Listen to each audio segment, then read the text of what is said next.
Hi everybody and welcome to the first roundtable in a series ahead of the RIDI Awards 2020. It's been a challenging year on lots of levels, but it has not affected the quality and amazing inputs for the RIDI Awards this year, which I know Jane's going to share with us in a moment. I'm going to do some brief introductions. For those of you who don't know RIDI, I'm going to tell you a little bit about that, and then we're going to crack on and talk to our panellists about their involvement in disability, their involvement with the Recruitment Industry Disability Initiative, and share some of their experiences over the past 12 months as well. So I'm Kate Headley. I'm the chair and I'm actually the founder of the Recruitment Industry Disability Initiative, setting myself a tiny little remit in 2011 to create a disability confident recruitment industry. I'm now joined by a number of people on that journey, including those with me today, and we're still on that journey and we're making great progress. The RIDI Awards actually came about because we realised as we were working with the industry, the showcase of great practice and case studies and role models and people contributing to this sector so positively around disability was something we really wanted to share and celebrate. And this is, I believe, our fifth RIDI Awards this year. And Jane has been the chair of the panel of judges this year, so is going to be able to share some information for us there. So as well as my day job at the Clear Company, I chair this RIDI exec and try and herd these cats into some semblance of order during the course of every year. So I'd like to introduce you to my amazing panellists, which is Jane Hatton.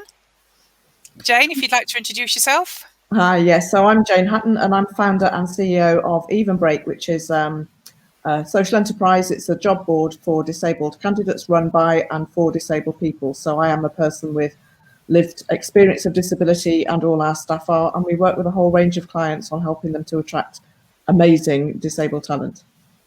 Yeah, brilliant. Thanks, Jane. And Jane has given so much time this year as chair of judges and steering the ship. So thank you so much for that.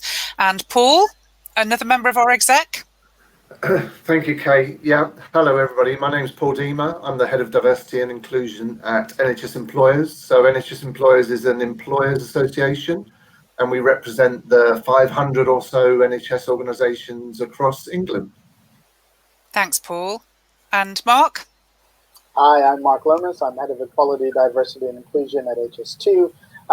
Really love being part of the RIDI executive. It is one of those jobs that gives you joy just to see the progress every year and the great case studies. So I'm really happy to be here. Thanks so much, Mark. And today we're here to celebrate disability confidence in the public sector from a recruitment perspective. And what we're going to do, first of all, is just let's have a look at that breadth of entries before we start talking to Jane.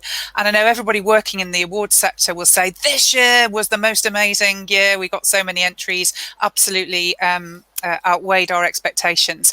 This year, again, that actually did happen at RIDI. We had a fantastic set of judges, but they were overwhelmed and all had to work very hard during the summer. And so just give you a flavour, for these are the finalists from the public sector. We've got Kent Community Health, NHS Foundation. There you go, Paul.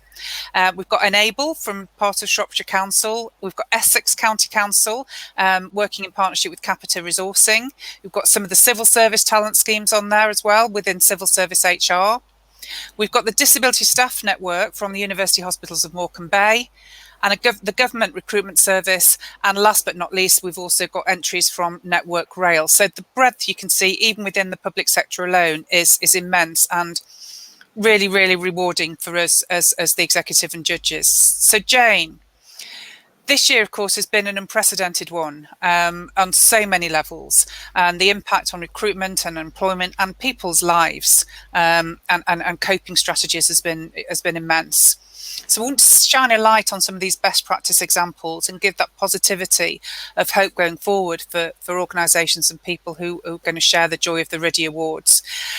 What for you as chair this year, if you can possibly say it, were some of those standout moments? You know, if you can share those with us without any spoilers, but maybe lots of teasers, so we keep people engaged and they come and join us on the 3rd of December. What would you share?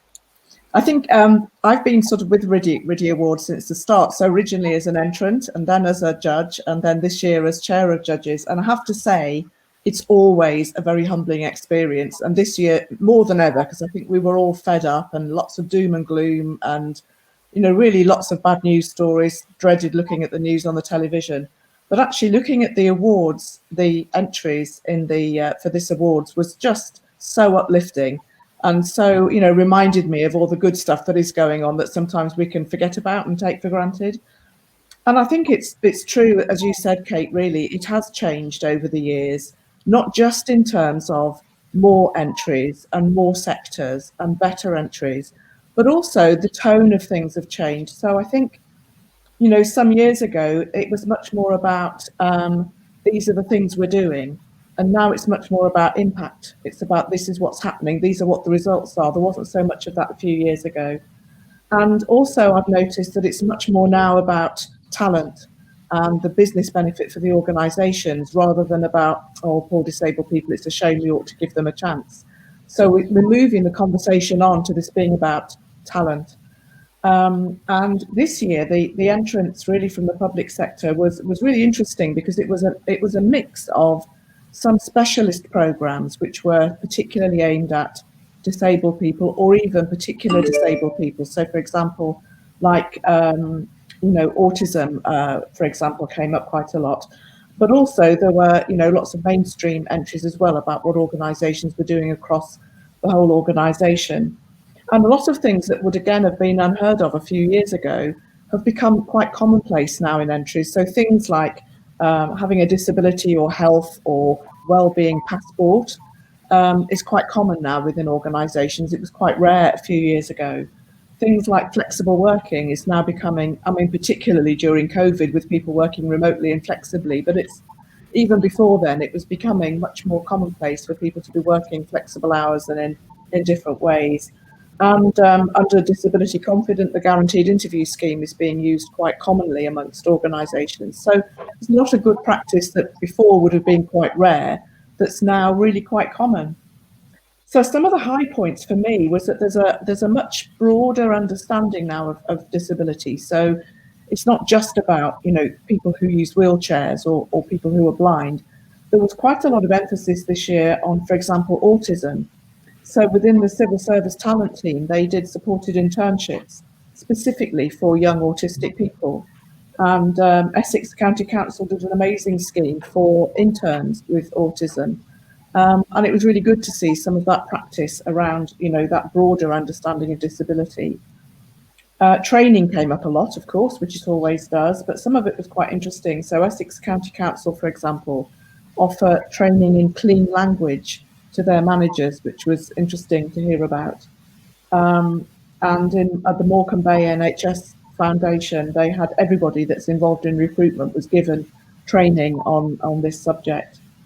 But I talked about impact a little bit earlier on, and I think the some of it was amazing. Some of it was really concrete impact, so tangible things that we could see. So the civil service talent team, when they ran their internships program for young autistic people, 80% of those young people got roles at the end of it, either with that organisation or with others.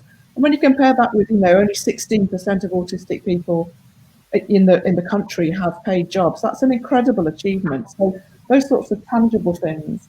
The government recruitment services did some training for managers and their confidence in disability issues, and I think that's a huge issue for a lot of managers. It's kind of scared of getting it wrong and avoid it because of that. But their confidence rating went up to 86% from 51%. So some real tangible differences that these things are making. And things like practice changing, you know, delivery practice changing as a result of employing disabled people and getting their feedback on, you know, how services should be delivered. So Kent Community, NHS Trust and Network Rail, a lot of the practice they now have, whether it's in recruitment or whether it's in service delivery, has really been informed by lived experience of people that they're now employing. And then other things like less tangible impact were, you know, we were talking about things like more open conversations where some of the entrants were noticing that disability now became a kind of everyday conversation, whereas before it would be you know, you'd have to make an effort to bring it into a discussion, but now it's people are talking about it, culture change, you know, all of that kind of thing. And then I was really pleased to see that some of the processes, you know, we've been using the same processes in recruitment forever. and some of them just don't work. They don't just not work for disability. They just don't work generally. And I know in previous years, HS2 have shown us a lot of their good practice about not using CVs and using alternative ways to assess people. But this was coming through with, for example, Network Rail have much less emphasis now on using CVs and interviews to assess people, and they're using more technical assessments, and they're offering support for candidates. So it's really good to see that all of these innovative processes are coming in. And then I think finally, in terms of confidence, there was a lot of talk about disabled staff themselves gaining confidence through having their opportunities in the workplace, but also about staff within those organisations gaining confidence talking about disability and being involved in the whole disability inclusion part of the organisation. And one phrase that really stuck out for me through listening to all of the videos of all the entrants was somebody who said, it's the little things that make the biggest differences. And I think it really did come out in some of the entrants that you don't have to reinvent absolutely everything. You can tweak things and really make huge differences. Very impressive. Can't wait for the award ceremony. Well, I think we're all in the same boat now, Jane. Thanks after all of that. Thank you so much for sharing. It's really interesting, having been here from the beginning with RIDI, is that when we set up, some of you will remember that we had categories such as making adjustments in recruitment, and we didn't get any entries. I mean, in the first year and in the second year, we were really challenged to get people entering that, because when we did a survey to find out why across the industries, because I think it was something, well, I know it was 13% of recruitment agencies were not, less than 13% of recruitment agencies were aware of what making adjustments in recruitment was all about. They thought they understood it because about being flexible around interview times, but actually the whole process of adjustments and supporting candidates through the process and alternative assessments was completely new. It just wasn't discussed. So to have that now as, potentially not even award winning because it's one of a number of entries is just remarkable, because in 2011, 2013, that would have been a standout, definite winner, because it would have been fairly unique. And it's also great to say that to hear that what's happening is about getting feedback and listening to people. Because when we first started RIDI, one of the reasons we did it was we called it the great intentions, but that's not enough. That's where RIDI started from, that people weren't doing things wrong on purpose, but those good intentions weren't delivering the results. And it's really heartening to hear that people are being listened to and their lived experience is valued. Definitely. And that's informing process going forward. I just think that's what we set out to do, and that's really heartening to hear. So thank you so much, Jane. And it is uplifting, isn't it? Because I think sometimes, when you're in it day to day, you can think, oh, we're not making any progress, we're not getting any further forward. But actually, when you look back, we are making progress and things are changing. Yeah, definitely. And it is uplifting to hear that we are still saying, rightly, it's often the little things that make a big difference. It isn't multi-billion-pound training campaigns that run globally. It's those small tweaks, those small things, those ability to listen and respond that make the biggest difference. So fantastic. Thanks so much, Jane, for sharing. Paul and Mark, any questions for Jane on that without making her actually give away who the winners might be? Not telling you.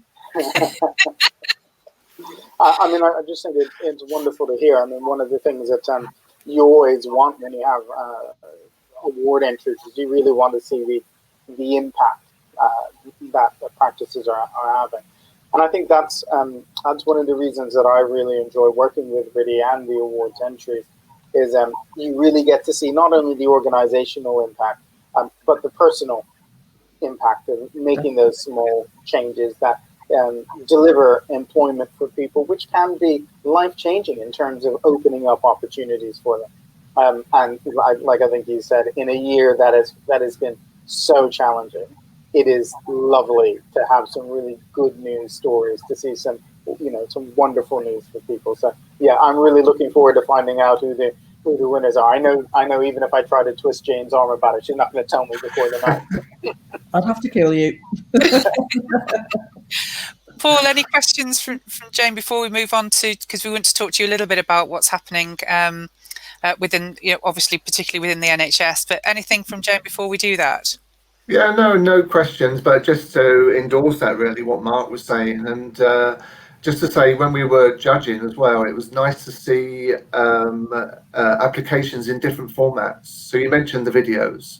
you know, and it makes a difference, you know, if you can actually see the people and hear their stories, and it just makes it easier actually as a judge. So you get a better sense of, you know, what the impact actually is on individuals. Yeah, I think it also makes the entrance to be more, you know, to pad out what they're saying. So it's not just these are the facts, but they can actually, you know, give you more information when they're doing it via video.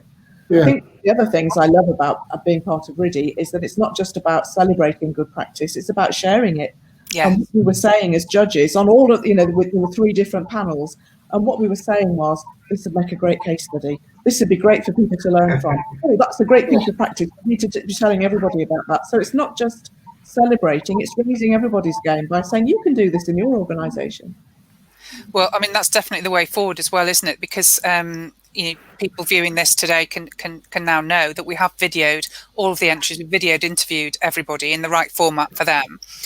So we've got tremendous amount of live case studies that we will be sharing, obviously post award ceremony, although lots of people have asked for them in advance, so I know there's a great demand.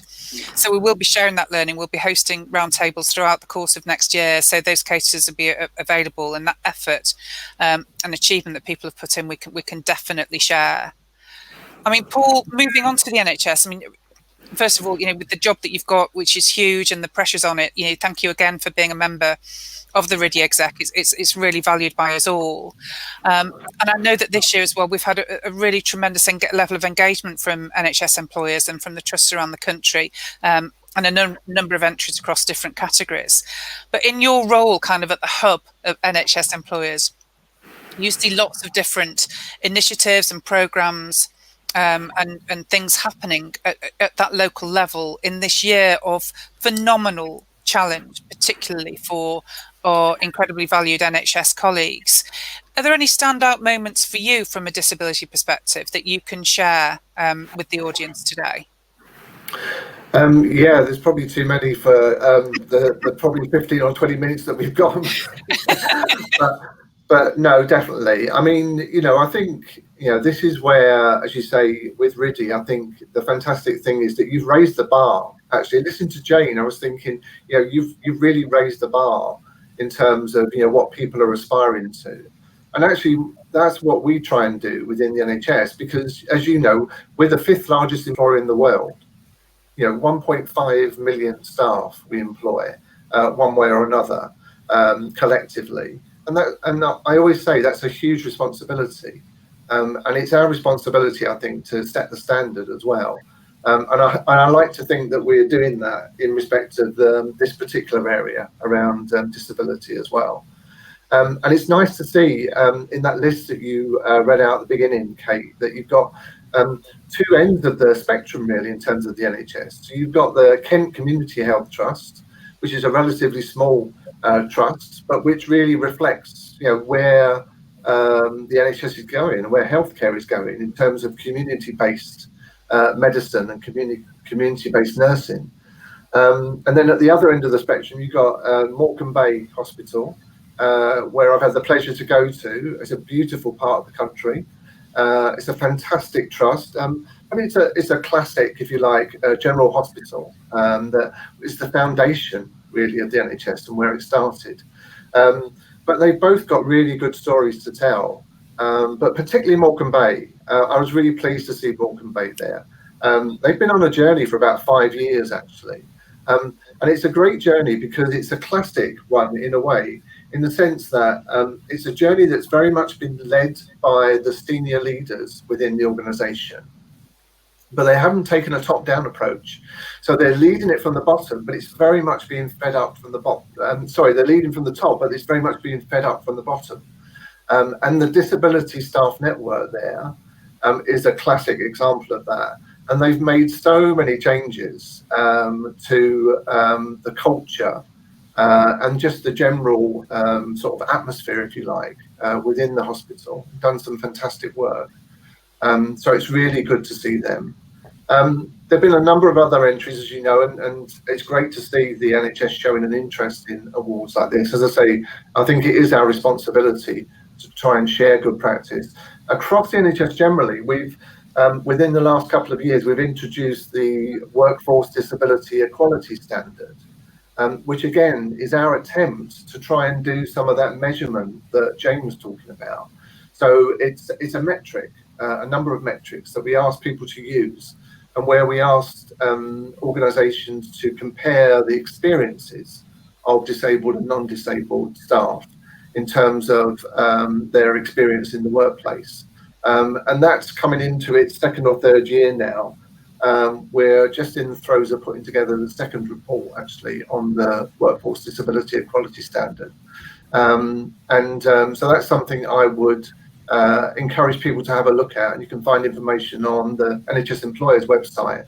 And we've also tried as well, so there's and I'm going to say this because it wasn't me that was particularly responsible for this, there's a great toolkit that we produced last year as well, which is called How to Recruit and Support Disabled Staff, which does what it says on the tin, and it runs through the whole process of advertising, job descriptions, job carving, interviews, onboarding, and then looking after staff when they're in the workplace as well. And it's a relatively short document, it's about 30 pages, but it gives some really good examples as well of where organisations have done some good work in respect to those areas. So, and I think, you know, these are the things that we need to see. I think we need to use those good practices to encourage others to develop themselves. Yeah. Definitely. Thanks, Paul. And yeah, I mean, reflecting, you're absolutely right. The level of interest from the NHS employers around the country has been absolute this year, and it's really interesting reflecting about what Jane was saying. So, the example that you pulled out to share with us is that staff network that's informing and creating and developing change that's impacting. And the word you used was culture. So we're not talking, about very specific. We're making an adjustment here. We're putting facilities in here. We're culturally changing to be accepting of and to be encouraging of and to be developing our disabled colleagues. So that's fantastic. Absolutely fantastic. Thank you so much. Fingers crossed. And I heard another couple of potential awards in the pipeline there with the work that you're doing with your toolkit Maybe. and your disability equality standard, Paul. So watch this space. Maybe there'll be another award coming out there. And finally, Mark, infrastructure, interesting, challenging sector to be in as HS2. And one where, really from a disability perspective, it's been very challenging over the years. There's been lots of pushback about a physical environment. There's been lots of myths about the fact that it is where it was 30 odd years ago. And I mean, what I've seen outside looking in, I'm sure, colleagues from RIDI would agree, is really starting to see a tangible change now across that sector of engagement and support. And again, entry-wise, I remember you came onto the RIDI exec, I think probably 4 or 5 years ago now, specifically, and your specific remit was, let's get disability confidence shared amongst that infrastructure, building, construction, transport sectors. And we can see that in the entries, Jane, as I'm sure you will see. And of course, also we've got HS2 as a past winner. And I believe may well be up there as a finalist in 2020. But Mark, really interested, because you always give it as it is. I respect that there's a long way to go, but there's a lot of work already done at HS2. What would be the key things that you could share with us, and most specifically, what do you want to see change going forward? Yeah, I mean, I think you've made some very good points. It's really obvious when you look at particularly the rail sector and transport more broadly, but particularly rail as well. That it has been a slow kind of journey towards improving accessibility, physical environments, and some of that is due to the constraints, the way that infrastructure was designed so long ago for a majority of some of the network. But we've really seen the DFT step forward with their inclusive transport strategy, including sort of a 300 million fund for rail accessibility between 2019 and 2024. Another 2 million fund for changing places, facilities, and other things. A focus on raising the awareness of passengers about their rights. Staff training, which is so hugely important when you're in a customer service and environment. accessibility action plan, improving information, and one that's really close to my heart is far more of an emphasis on inclusive design. And I think that this is inclusive design is one of the futures for the transport sector, and it gives you a nice segue into innovation as well. I think innovation in transport is all about accessibility, the inclusiveness of the experience, and we can see that beginning to take hold, take shape, using innovation to drive those improvements in way showing and how the public realm around stations is used. Things like staff accommodation and more technical, difficult areas like egress, etc. So I think there are a number of ways in which the sector is improving, and I'm really happy to see Network Rail amongst the finalists, because I know they've done some great work in this area. And I think for us, there's a lot that the transport clients can do, the client organizations, because we work through companies. So we have supply chains that do a lot of work for us, and we can leverage that buying power to put a focus on disability confidence, whether that be requiring supply chain partners to achieve levels of disability confidence or other EDI accreditation, measuring their achievements and linking it directly into the contract deliverables. And I think we see that approach growing sort of more and more and more. I think the other, picking up from an earlier webinar we did around consumer choice.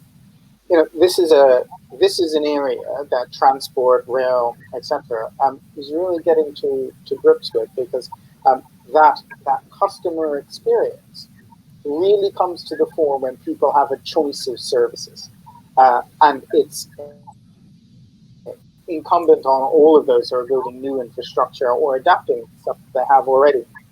And that focus on inclusive design is hugely important. I think the other sort of aspect for inclusive design, of course, is it gives that opportunity to people with lived experience to contribute to what the assets and infrastructure of the future is going to be. And I only see that dialing up, getting more important, becoming more of a core part of design of the future. I think we'll see more of that, and it's really heartening. I think for me to see from my position as head of EDI, I often talk about the end state being so important. Long after people have forgotten about the diversity of the HS2 workforce or what we might have done in procurement, will be our stations and trains, and that kind of lasting legacy for accessibility and inclusion is what sort of the rail transport sector can deliver. I think the signs are good, but there's lots more progress yet to come. And that starts with the perspectives of disabled people. So being able to recruit and retain disabled talent is absolutely fundamental to getting that right. Yeah, that's, I just find it's so exciting, isn't it, to be involved in all of these different aspects of society and seeing that, far from that, retrofit of the clunky ramp that people have to wait for that might not be delivered. We're actually putting disability and disabled people's needs at the heart of the design process before we even start. And I know, Paul, that's happening as well with hospital design increasingly, that the accessibility is at the heart of that design. Communities are at the heart of those designs now. We've gone a long way since our Victorian hospitals back in the day that are still standing. So they're functional, but are they accessible? So this draws us to a close because this is the first of our roundtables around RIDI, and there's some themes coming out. I don't want to preempt what we're going to see on the night, but everybody's talking about, which is just fantastic. It's innovation. It's the voice of the disabled person being heard, and that lived experience informing design and innovation and change. And the fact that the awareness across the whole of the public sector now, both internally as a procurer, using that buying power, as you say, Mark, and Jane, from some of the entries that you've reviewed and that the judges have talked to you about, just that inspiring moment in time, or the fact that in this difficult world at the moment, there is superb practice going on and some great case studies coming out, and we want to share them with you. Please join us on the 3rd of December. Watch the RIDI website.